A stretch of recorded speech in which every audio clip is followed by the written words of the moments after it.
Assalamualaikum warahmatullahi wabarakatuh. Kami dari kelompok 1 ingin mempresentasikan materi bahasa Indonesia tentang ejaan bahasa Indonesia dari awal hingga saat ini yang beranggotakan Adelaine Temba, Farid Ahsanuddin, Frizky Sadam, Farhan Alfarizi, Fatan Yahya, Benedictus Kelvin.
Pengenalan ejaan. Perlu kalian ketahui, salah satu sifat bahasa adalah berubah. Perubahan itu karena pemakaiannya, karena kesepakatan atau keterbiasaan. Jadi, ejaan sendiri diatur dalam kaidah bahasa baku yang termasuk dalam bahasa Indonesia. Ejaan tidak hanya diatur dalam penuturan kata, tapi bisa juga dengan cara menulis dan penggunaan tanda baca.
Prinsip-prinsip yang mendasari perubahan ejaan dalam bahasa Indonesia. Motif dalam yang mendasari perubahan ejaan itu umumnya hanya karena alasan politik. Ada 3 prinsip, yaitu 1. Prinsip kehematan atau efisiensi. 2. Prinsip keluasan. 3. Prinsip kepraktisan. Dari beberapa prinsip tersebut bisa dilihat dari pemahamannya. Prinsip tersebut merupakan di mana dari setiap pengucapannya lebih efisien dan lebih gampang dibaca atau ditulis.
Ejaan Van Option dari tahun 1901 sampai 1947. Ejaan ini merupakan pengembangan dari ejaan alfabet Latin yang dilakukan oleh guru besar bahasa Melayu dengan menggunakan alfabet Latin. Ahli bahasa Belanda Carles van Option memenangkan gelar Sultan Makmur dan Moh dengan bantuan Engku Nawawi. Taber Sultan Ibrahim. Ejaan ini adalah pedoman bagi penutur bahasa Melayu di Indonesia.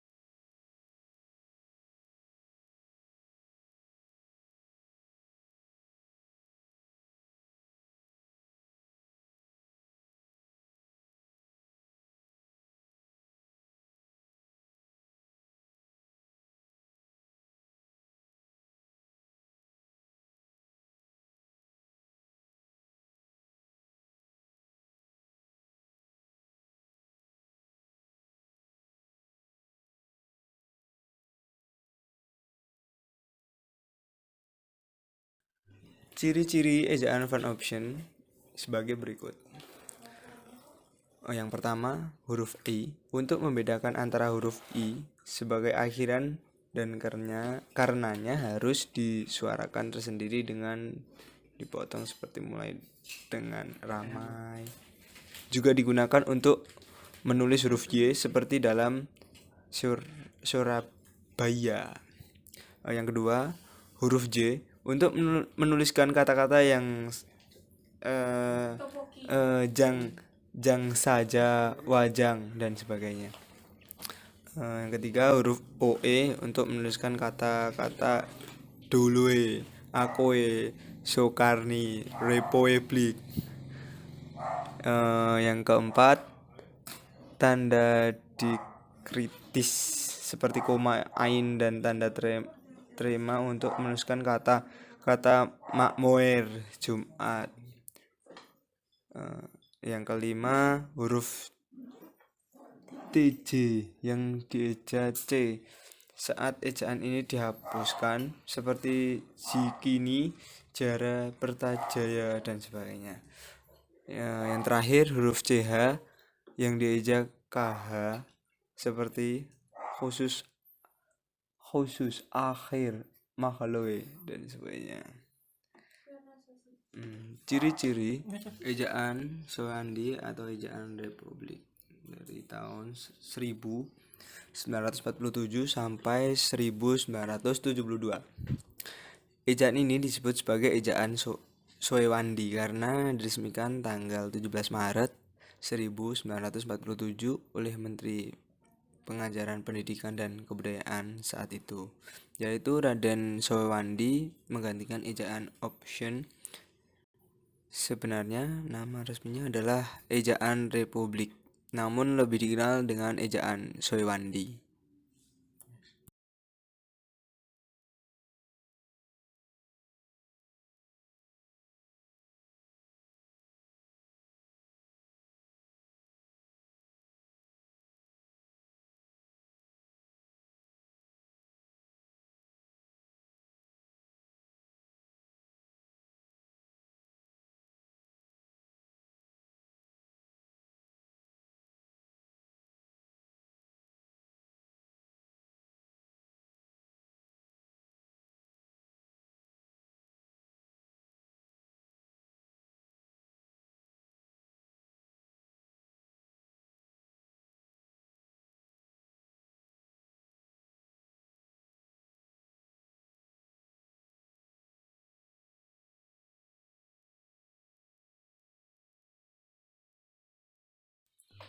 Ciri-ciri ejaan Soewandi atau ejaan Republik. Yang pertama, huruf OE diganti dengan huruf U. Pada kata-kata guru, itu, umur, dan sebagainya. Yang kedua, bunyi hamzah dan bunyi sentak ditulis dengan huruf K. Pada kata-kata tak, pak, rakyat, dan sebagainya. Yang ketiga, kata ulang boleh ditulis dengan angka 2, seperti kanak 2, berjalan 2, ke barat 2-an, dan yang terakhir, awalan di dan kata depan di kedua-duanya ditulis serangkai dengan kata yang mendampinginya.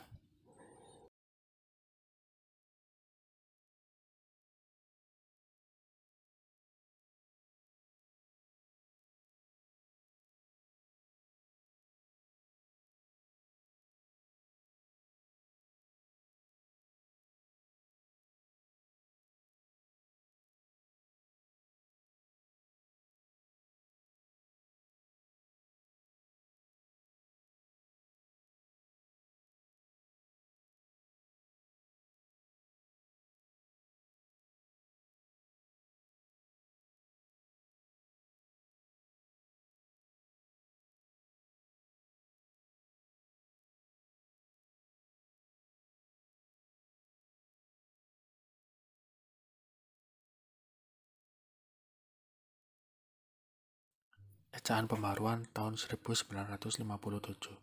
Ejaan ini berasal dari debat yang terjadi pada Konferensi Bahasa Indonesia kedua di Medan pada tahun 1954. Konferensi kedua akhirnya berlangsung setelah pertama kali diadakan di Solo pada tahun 1938.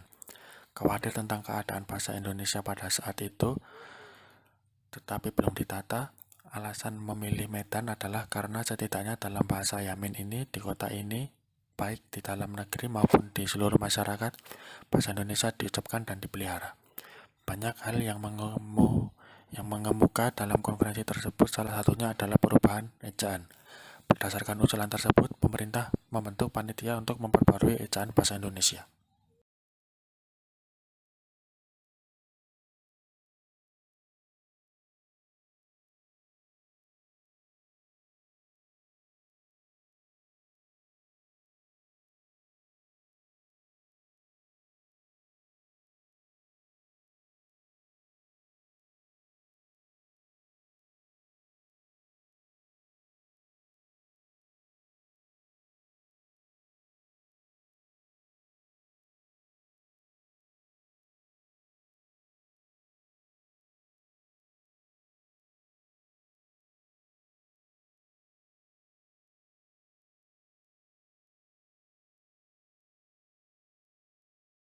Ciri-ciri ejaan pembaruan. 1. Gabungan konsonan DJ diubah menjadi J. 2. Gabungan konsonan TJ diubah menjadi TS. 3. Gabungan konsonan NG diubah menjadi EN. 4. Gabungan konsonan NJ diubah menjadi N. 5. Gabungan konsonan SJ diubah menjadi S. 6. Gabungan vokal atau diftong AI, AO, dan OI ditulis berdasarkan pelafalannya, yaitu menjadi AY, AW, dan OY.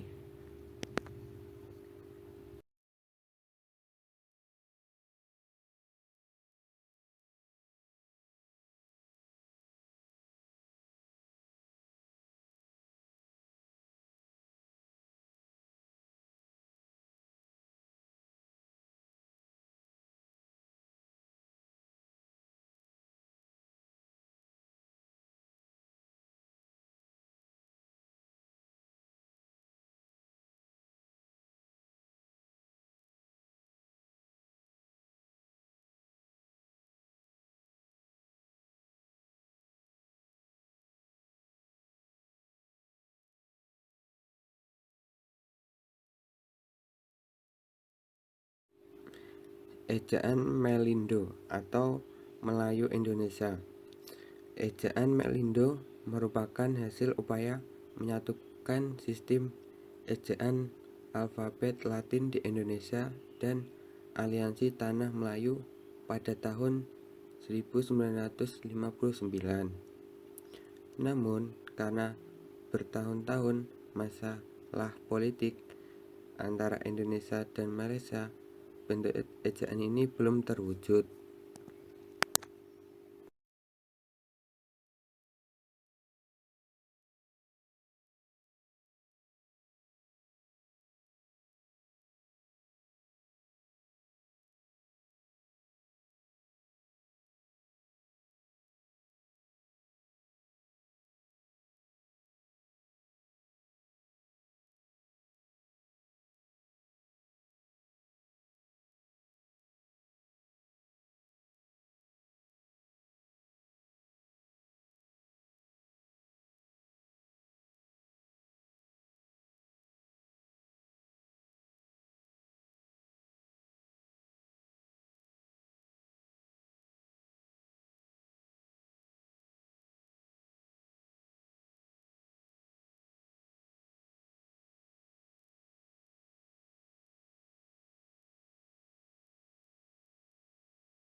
Ejaan baru atau ejaan LBK.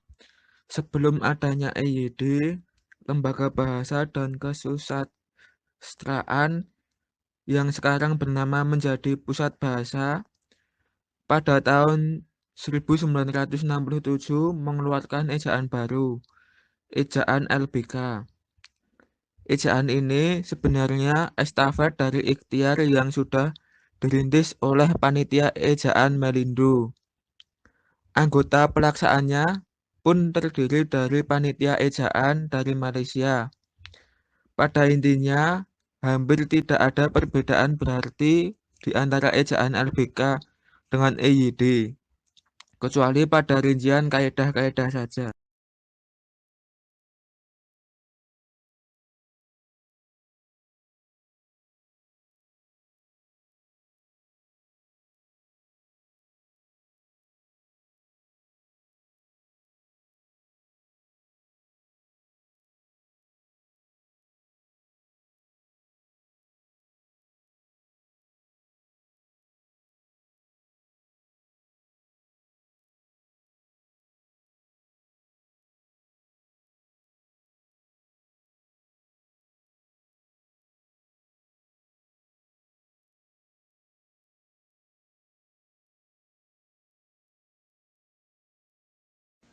Ejaan bahasa Indonesia yang disempurnakan atau sering disingkat dengan EYD. Ejaan ini diresmikan pada tanggal 17 Agustus 1972 berdasarkan putusan Presiden nomor Departemen Pendidikan dan Kebudayaan menyebarkan buku kecil yang berjudul Pedoman Ejaan Bahasa Indonesia yang disempurnakan sebagai patokan pemakaian ejaan itu. Pada tanggal 12 Oktober 1972, Departemen Pendidikan dan Kebudayaan menerbitkan surat putusan nomor 156 strip P strip 1972 yang berisikan menyusun buku pedoman umum yang berisi pemaparan kaidah ejaan yang lebih luas.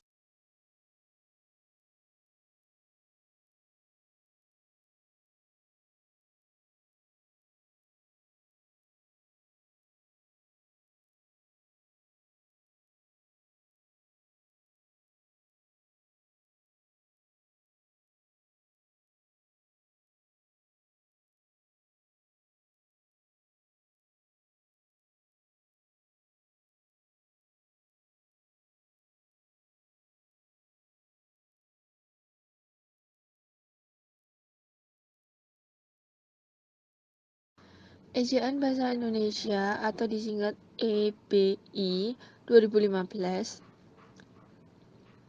sebagai berikut.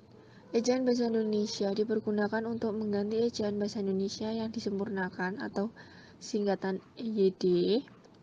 Meskipun belum ada keputusan Presiden tentang adanya penggunaan ejaan baru untuk bahasa Indonesia, namun Badan Pengembangan dan Pembinaan Bahasa Kementerian Pendidikan dan Kebudayaan telah menerbitkan edisi keempat tentang Pedoman Umum Ejaan Bahasa Indonesia atau disingkat PUEBI di Jakarta Maret 2016. Pedoman Umum Ejaan Bahasa Indonesia ini disusun berdasarkan Peraturan Menteri Pendidikan dan Kebudayaan Republik Indonesia Nomor 50 Tahun 2015 yang diterbitkan pada tanggal 26 November 2015 tentang Pedoman Umum Ejaan Bahasa Indonesia, serta untuk menyempurnakan Pedoman Umum Ejaan Bahasa Indonesia yang disempurnakan atau yang disingkat PUEYD edisi ketiga. Pedoman ini diharapkan dapat mengakomodasi perkembangan bahasa Indonesia yang makin pesat.